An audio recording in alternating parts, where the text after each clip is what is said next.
Untuk korang yang ada rumah yang besar, luas dan doorbell korang rosak dan korang beli doorbell yang ada bateri, mungkin korang patut gantikan doorbell daripada Daytech ni sebab dia tak menggunakan bateri. Okey, jom kita buka dia. Dia datang dengan dua benda guys, iaitu tempat untuk kita tekan loceng ni.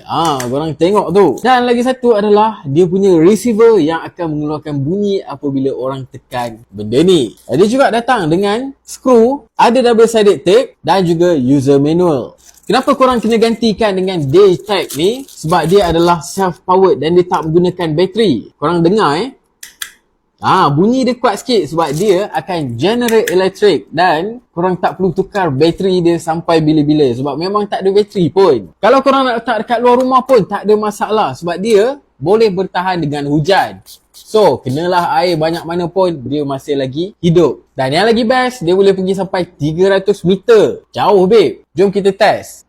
Okey, benda ni korang kena sentiasa plug lah supaya nampak dia dah bunyi.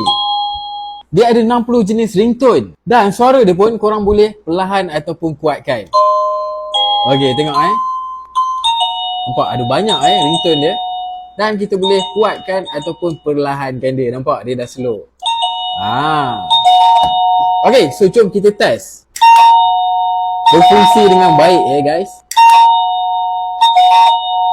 Okey, sekarang aku akan cuba keluar daripada studio ni dan kita tengok adakah dia masih lagi berfungsi.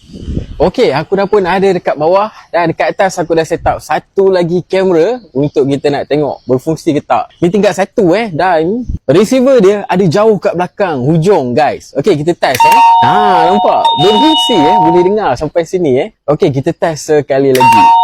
Nampak guys, berfungsi dengan elok.